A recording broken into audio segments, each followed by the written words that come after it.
Please welcome Mavis Tsai.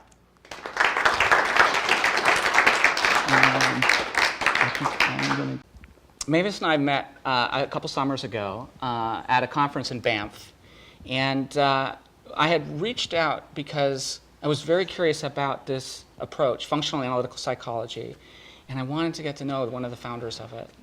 And we started this conversation and walked to a cemetery, of all places. And she asked me these probing but simple questions that just awakened an unforgettable experience. And ever since then, I've just felt like, oh, you know, you're a fellow traveler on this earth that I'm very blessed to be in the company of, and I've always sought the opportunity to spend time with you when I can. So that's how we met. That's how I feel about you. I love being in your company. Yeah. Yeah. So we're here to talk about belonging and connection, and what would you like me to talk about? Well, so I think the connection between a sense of being at home and a way of reaching through the way we communicate with each other to find that place. You know, I mean, you can have 1,000 hours with someone and never really feel like they've gotten to know you, or you can spend 10 minutes with someone and feel like they've seen something in you that you've always wanted to share. You've explored this and have been curious about this, and I wonder, how did you get to wondering about that? Did that start in a particular place, or has it always just been part of who you are? It started in childhood when I felt just really alone and excluded often. I grew up in Hong Kong and then moved to Korea and then came to the United States when I was 12. And I was one of 2 Asian Americans in a junior high school that had, I think, 1,200 kids. And so I had to figure out, what can I do to connect? What can I do to increase my sense of belonging? And it became my life's work. Yeah. It's no small goal there, huh? No. And so you started this, actually a movement of people having a certain kind of connective conversation? I started this movement called Live with Awareness, Courage, and Love meetups. And it's now actually in 41 cities, 18 countries, and 5 continents. But the basis of it is from functional analytic psychotherapy, which is what you referred to. And the love of my life, Bob Kohlenberg, and I at the University of Washington developed this model, which is based on scientifically researched principles of what brings the healing power of connection forward. And it's these present moment authentic interactions. So we've spent decades researching these principles and how to increase interpersonal connection. And our therapy, we've co-written like 5 books, and we just have this worldwide following, but it's very limited to the people who can afford to be in therapy, who are willing to be in therapy. And I thought, this is too slow, because it's such a powerful method. And I wanted to bring its principles out to the general public in this large way. Because the fact is, social isolation, according to this huge body of research, is correlated with increased mortality, more so than excessive smoking, than excessive drinking, obesity, chronic exposure to air pollution. So people who are socially isolated have a greater chance of dying than people with all those other health issues. And anecdotally, former Surgeon General Vivek Moithi said in the Harvard Business Review in this article last fall, that in all his years as a physician, that the most common ailment that he came across in his patients wasn't heart disease, it wasn't diabetes, it was loneliness.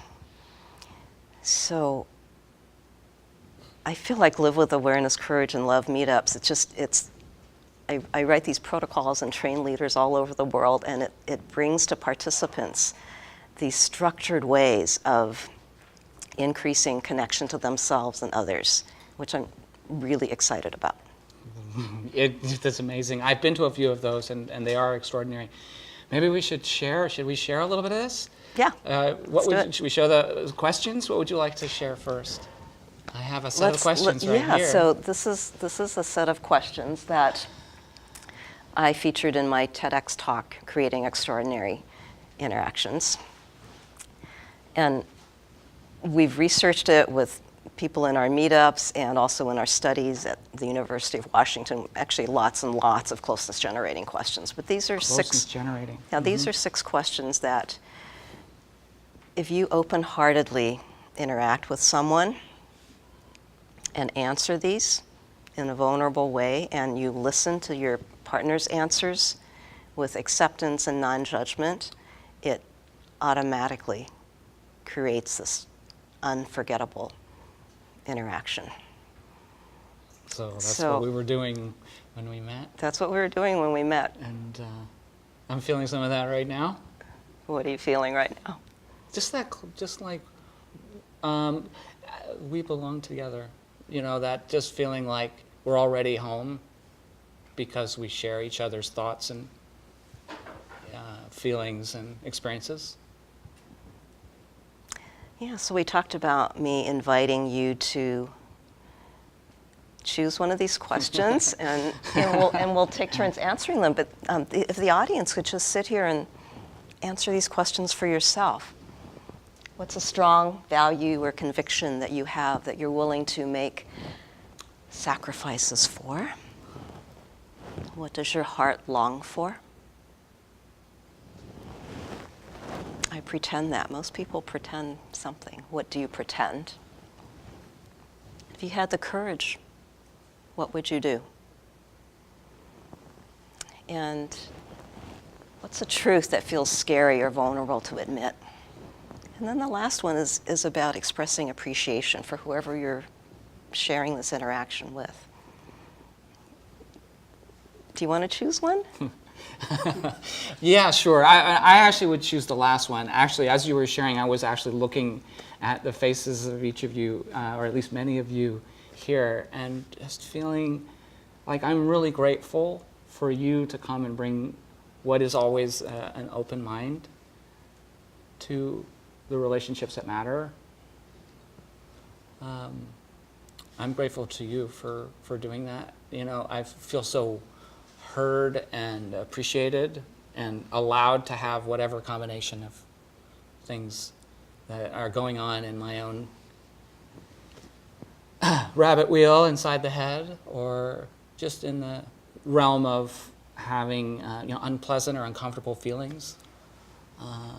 Knowing that those are okay with someone who I'm comfortably with, it's that's meaningful. That is really meaningful. And I'm going to ask you another question, because I saw that was really meaningful for you to express, but I want to know a little bit more about, well, what does your heart long for? What's your answer to that question? Well, I think a home, I want this city and this place, this community to be a home for all the people here. Some friends of mine the other night were asking, well, what would happen if this project didn't go through, that we were looking at working on together? Would we just not see each other again? And I said something that was really true for me then, it's true for me now, which is that, I don't really want to say goodbye to the people that I meet and I work with. I want to stay close. And so to me, that is an experience of home. There are many people who don't have homes today. I long for a home for them. I long for a home for those who feel lonely in their own lives. There's a lot to long for. The funny thing about longing is it's like it's a deep emotional. I can well up thinking about it, that longing in an almost a grieving way, but in a way it's also a kind of a joyous strong positive feeling as well. Longing can be, like an insistence on wanting to make something real and to bringing a future closer to this moment. I feel similar longings, Phil. I long for a sense of connection. I long for peace. I long for everyone that I interact with to feel connected and peaceful. I long for a world where people strive for deeper connection and everyone rises to be more true to themselves. And yeah, that's what I long for. And I'm wondering about our audience. Anybody willing to answer that question? I long for a world in which everyone can thrive. Yeah. I long for rent control.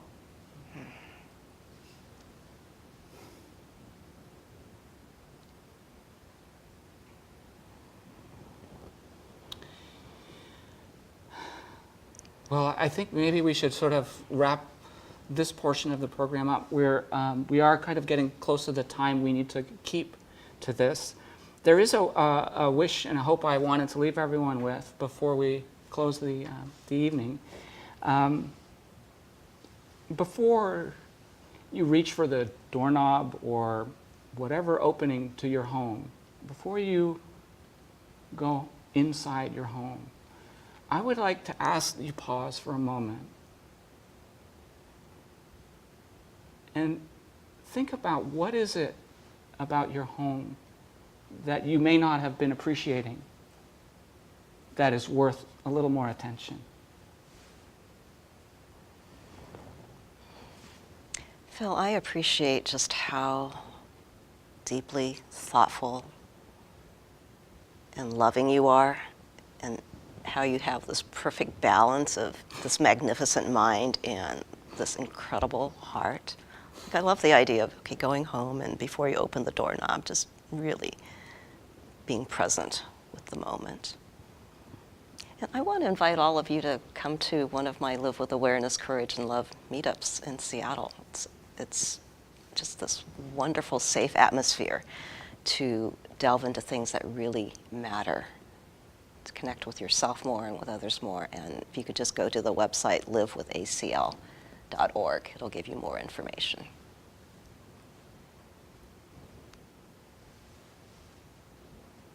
Thank you. Thank you. Okay.